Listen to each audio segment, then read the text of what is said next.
नमस्कार। आज हम एक ऐसे विषय पर बात करने वाले हैं जो दिमाग, आदतें और हमारी जो क्रिएटिविटी है उसके बीच के थोड़े उलझे हुए रिश्ते को समझने की कोशिश करेगा। हमारे पास एक दिलचस्प किताब है, ओवरकमिंग कंपल्सिव हैबिट्स, अ क्रिएटिव्स गाइड, जिसके कुछ हिस्सों पर आज हम बात करेंगे। वो हमारी चर्चा का आधार बनेंगे। बिल्कुल। हाँ, तो देखिए, ये चर्चा एक खास आदत है, जैसे अनियंत्रित हस्त मैथुन, उस पर काबू पाने के कॉन्टेक्स्ट से शुरू होती है, जैसा किताब में बताया गया है। लेकिन यहाँ जो तरीके और सोच के बदलाव सुझाए गए हैं वो असल में किसी भी ऐसी आदत पर लागू हो सकते हैं जिससे कोई पीछा छुड़ाना चाहता हो। सही। चाहे वो देर रात तक फोन चलाना हो या बेवजह शॉपिंग करना या कुछ और। बिल्कुल, कोई भी आदत हो सकती है। हमारा मकसद शर्मिंदगी या खुद को कोसने वाली बातों से हटकर उन असली प्रैक्टिकल तरीकों और सोच पर ध्यान देना है जो बदलाव लाने में मददगार हो सकते हैं। हाँ। खासकर ये देखना कि कैसे अपनी अंदर की जो एनर्जी है, जिसे हम अक्सर शायद दबाने की कोशिश करते हैं, उसे कैसे क्रिएटिविटी की तरफ मोड़ा जा सकता है। तो चलिए इस अंदरूनी इंजीनियरिंग को समझने की कोशिश करते हैं। बिल्कुल। और शुरू में ही ये साफ कर देना जरूरी है कि ये गाइड सिर्फ ये मत करो कहने से कहीं आगे जाती है। इसमें इच्छा शक्ति कोई सब कुछ नहीं माना गया है, जो अक्सर होता है। अच्छा। असल मुद्दा है दिमाग में जो आदतों के रास्ते बन गए ना, पैटर्न, उनको बदलना, मतलब उनको रीवायर करना। रीवायर करना। हाँ, ये अपनी एनर्जी को सही दिशा देने और अपने मन और शरीर पर दोबारा कंट्रोल पाने की एक प्रक्रिया है। किताब इसे खासकर उन लोगों के लिए एक संवेदनशील और समझदारी भरा रास्ता बताती है जो स्वभाव से क्रिएटिव हैं, जो अपनी भावनाओं को व्यक्त करना चाहते हैं और शायद जीवन में एक मकसद ढूंढ रहे हैं। ये बात दिलचस्प है कि इसे इच्छा शक्ति से ज्यादा दिमागी वायरिंग का मसला बताया जा रहा है। तो फिर वो कौन से व्यवहारिक कदम हैं जो ये गाइड सुझाती हैं? पहली स्ट्रैटेजी क्या है? पहली और शायद सबसे बुनियादी स्ट्रैटेजी है अपनी कहानी को बदलो, मतलब रीफ्रेम द नैरेटिव। कहानी को बदलो? हाँ, मतलब जिस आदत से आप जूझ रहे हैं उसे कोई नैतिक विफलता या शर्मिंदगी की निशानी मानने के बजाय उसे एक व्यवहार के तौर पर देखो जिससे आप अब आगे बढ़ना चुन रहे हैं। हाँ, ये देखने के नजरिए में एक बहुत बड़ा फर्क है। ये पैसिव नहीं, एक्टिव चॉइस है। कहानी बदलना सुनने में तो अच्छा लगता है, पर असल में इसका मतलब क्या है?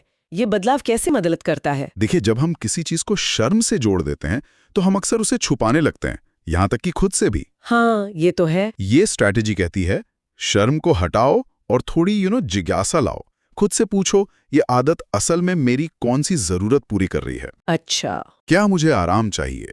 क्या मैं किसी चीज से भाग रहा हूं?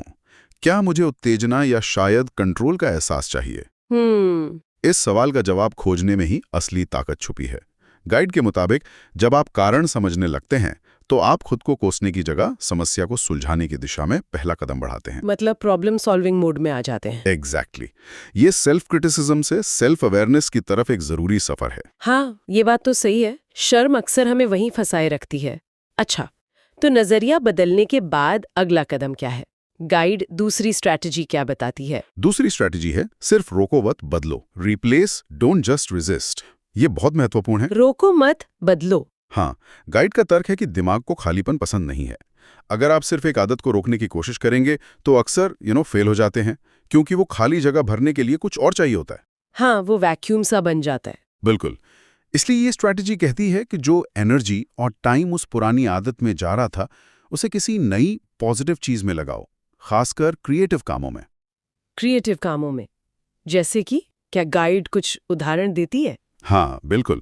गाइड कई तरह के क्रिएटिव आउटलेट्स का जिक्र करती है, जैसे फ्री स्टाइल राइटिंग, मतलब बिना सोचे समझे बस लिखते जाना। अच्छा। या अपने कंप्यूटर पर म्यूजिक बनाना, बीट्स बनाना। दीवारों पर नहीं तो कागज पर ही सही ग्राफिटी स्टाइल में कुछ स्केच करना, या फिर लोगो डिजाइन करने की कोशिश करना। यहाँ तक कि एक काफी अनोखा सुझाव भी है, डेड एंड नाम का एक काल्पनिक चरित्र गढ़ना। डेड एंड, ये क्या है? एक काल्पनिक चरित्र कैसे मदद कर सकता है? ये एक दिलचस्प टेक्निक है। विचार यह है कि आप एक ऐसा फिक्शनल पर्सोना बनाएं जो आपकी उन कच्ची, अनफिल्टर्ड भावनाओं, तनाव या अंदरूनी कश्मकश को एक्सप्रेस करने का एक जरिया बन सके, जिन्हें आप शायद सीधे तौर पर जाहिर नहीं कर पा रहे। ये किरदार आपकी डायरी में जी सकता है, आपकी कला में दिख सकता है। ये अपनी अंदरूनी उथल-पुथल को बाहर निकालने का, उसे एक रूप देने का एक सेफ तरीका हो सकता है। मतलब अपनी भावनाओं को एक आउटलेट देना। हाँ, एक तरह का इमोशनल आउटलेट बनाने जैसा है, बिना किसी जजमेंट के डर के। वाह, ये तो सचमुच क्रिएटिव लोगों के लिए एक कारगर तरीका लग रहा है। अपनी अंदरूनी दुनिया को बाहर लाने का एक नया रास्ता। क्या सिर्फ क्रिएटिव काम ही सुझाए गए हैं या कुछ और भी? नहीं, गाइड सिर्फ कला तक ही सीमित नहीं है। फिजिकल एक्टिविटीज भी उतनी ही महत्वपूर्ण बताई गई हैं। अच्छा, जैसे? जैसे बॉक्सिंग की ट्रेनिंग लेना, या कैलिस्थेनिक्स यानी बिना वजन के कसरत करना, या फिर खुलकर नाचना। मूल विचार है पसीना बहाना। पसीना बहाना। शारीरिक मेहनत न केवल फिजिकल टेंशन कम करती है, बल्कि मेंटली भी एक तरह का रिलीज या निकास देती है। ये उस रुकी हुई एनर्जी को बाहर निकालने का एक सीधा और असरदार तरीका है। ऑफ कंजर्वेशन ऑफ एनर्जी जैसा लग रहा है। आप बिल्कुल सही समझ रही हैं। गाइड का मुख्य जोर इसी बात पर है, एनर्जी को नष्ट करने की कोशिश करने के बजाय उसे ट्रांसफॉर्म करने पर, उसे बदलने पर फोकस किया गया है। ये एक ज्यादा पॉजिटिव और टिकाऊ तरीका है। ठीक है, तो हमने नजरिए को बदला और एनर्जी को मोड़ने के तरीके देखे। अब उन बाहरी चीजों का क्या, जो हमें बार बार उसी आदत की तरफ खींचती हैं? यहीं पर शायद तीसरी स्ट्रैटेजी काम आती है। बिल्कुल। तीसरी स्ट्रैटेजी है उकसाने वाली चीजों को काटो। Cut the triggers.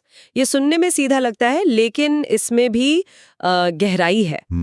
ये सिर्फ उन चीजों से दूर हटना नहीं है जो सीधे तौर पर आदत से जुड़ी है, जैसे कि कुछ लोगों के लिए पोर्नोग्राफी या कामुक सामग्री हो सकती है। तो इसमें और क्या शामिल है? इसमें मतलब वो चीजें भी शामिल हैं जो शायद सीधे तौर पे ना देखें, पर आपको उस मानसिक स्थिति में ले जाती हैं जहां आप कमजोर पड़ सकते हैं।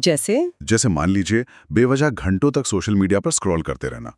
वो अक्सर बोरियत या तुलना की भावना पैदा कर सकता है, जो फिर आपको वल्नरेबल बना देता है। हाँ, ये होता है। गाइड कुछ प्रैक्टिकल कदम भी सुझाती है, जैसे वेबसाइट ब्लॉक करने वाले सॉफ्टवेयर का इस्तेमाल करना, या दिन के उन खास घंटों में जब आप ज्यादा कमजोर महसूस करते हैं, जैसे रात को अकेले में अपना फोन या डिवाइस पहुंच से दूर रख देना। और आपने पहले नो सोलो जोन का जिक्र किया था, वो क्या है? हाँ, नो सोलो जोन, ये एक दिलचस्प विचार है।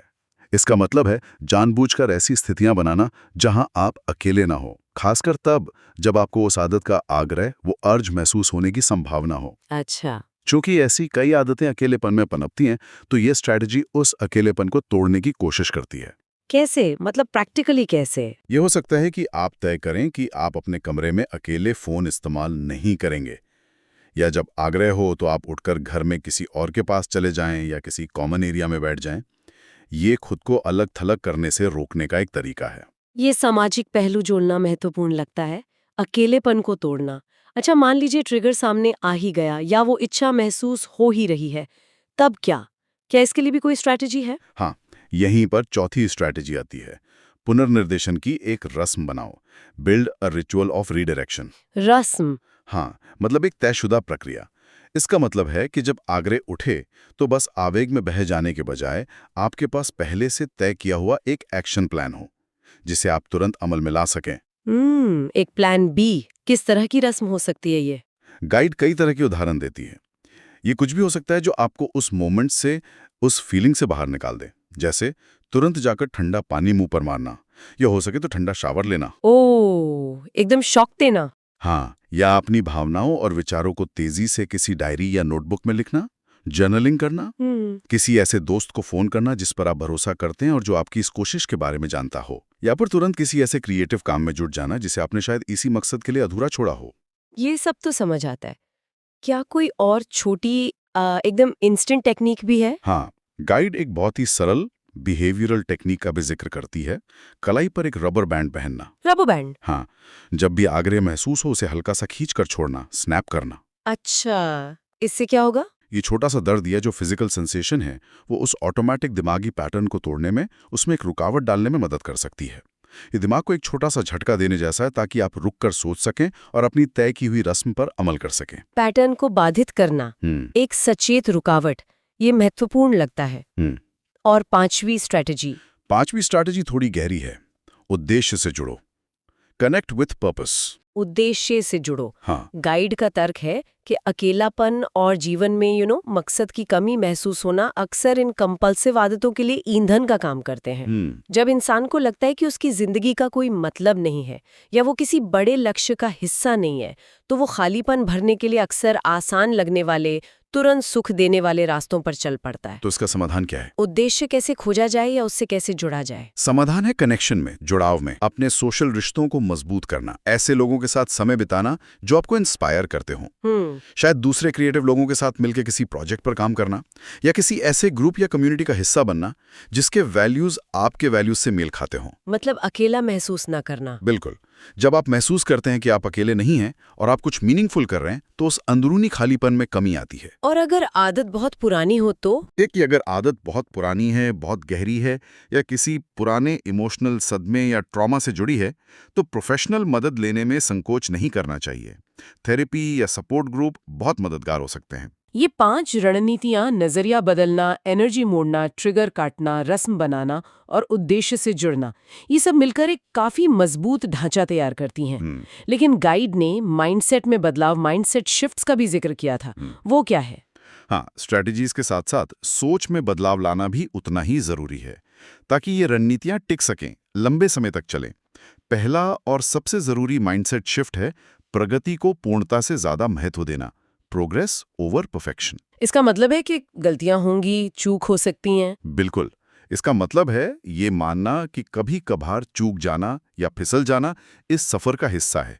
ये कोई बड़ी विफलता नहीं, बल्कि सीखने का एक मौका है।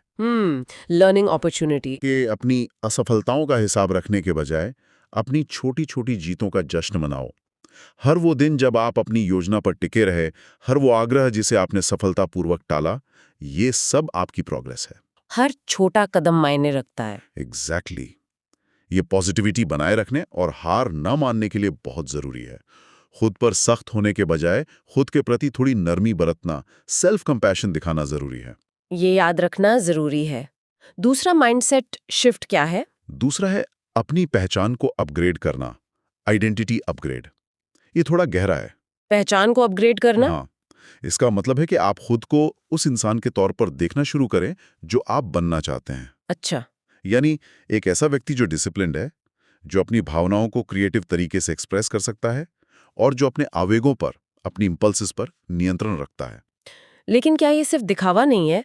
अगर अंदर से वैसा महसूस ना हो रहा हो तो? एक fake it till you make it से थोड़ा अलग है। ये दिखावा करने के बारे में नहीं, बल्कि अपनी उस फ्यूचर आइडेंटिटी को एक्टिवली अपनाने के बारे में है। अच्छा। हमारी आदतें अक्सर हमारी सेल्फ इमेज के पीछे चलती हैं। अगर आप लगातार खुद को एक कमजोर या बेकाबू इंसान मानते रहेंगे, तो वैसा ही व्यवहार करने की संभावना ज्यादा है। लेकिन अगर आप धीरे धीरे खुद को एक नियंत्रित और रचनात्मक व्यक्ति के रूप में देखना शुरू करते हैं और उसके अनुसार छोटे छोटे कदम उठाते हैं, तो आपका व्यवहार भी उसी दिशा में बदलने लगता है। ये अपनी कहानी का लेखक खुद बनने जैसा है। अपनी कहानी का लेखक बनना, ये शक्तिशाली विचार है। और तीसरा माइंडसेट शिफ्ट, आपने कहा था कि वो खासकर क्रिएटिव लोगों के लिए दिलचस्प है। हाँ, तीसरा है रचनात्मक रूपांतरण, क्रिएटिव ट्रांसम्यूटेशन। ये एक बहुत ही आकर्षक, फैसिनेटिंग विचार है। Creative transmutation. हाँ, मूल अवधारणा ये है कि जो तीव्र ऊर्जा, जो इंटेंस एनर्जी किसी आदत या आग्रह से जुड़ी होती है, अक्सर इसमें सेक्सुअल एनर्जी का भी जिक्र आता है। उसे नष्ट करने या दबाने के बजाय उसे क्रिएटिव आग में बदला जा सकता है।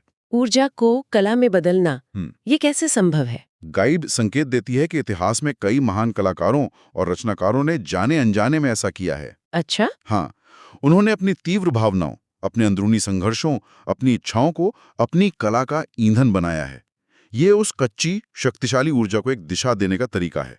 उसे बर्बादी की तरफ ले जाने के बजाय उससे कुछ नया, कुछ सार्थक रचने का प्रयास करना। ये उस ऊर्जा की शक्ति को स्वीकार करना है और उसे एक पॉजिटिव मकसद देना है। ये थोड़ा एब्स्ट्रैक्ट लग सकता है, पर यह विचार उन लोगों के लिए बहुत प्रेरणादायक हो सकता है जो अपनी क्रिएटिविटी को गहराई देना चाहते हैं। तो अगर हम आज की इस पूरी चर्चा को समेटें, तो ओवरकमिंग कंपल्सिव हैबिट्स, अ क्रिएटिव्स गाइड के अंशों से हमने ये सीखा कि जो अनियंत्रित आदतें होती हैं, उनसे निपटने के लिए शर्म से आगे बढ़कर प्रैक्टिकल कदम उठाना जरूरी है। बिल्कुल। मुख्य रणनीतियां हैं आदत के बारे में अपनी सोच और कहानी बदलना, एनर्जी को सिर्फ रोकने के बजाय क्रिएटिव या फिजिकल कामों में लगाना, उसे चैनलाइज करना। हाँ, उन चीजों और स्थितियों से बचना जो आदत को उकसाती हैं, यानी ट्रिगर्स को कट करना। सही। आग्रह उठने पर पहले से तय की गई किसी प्रक्रिया या रस्म का पालन करना एक रिचुअल बनाना। और अपने जीवन में गहरे जुड़ाव और उद्देश्य की भावना विकसित करना। बिल्कुल। और इन स्ट्रैटेजीज को ताकत मिलती है सोच के बदलावों से।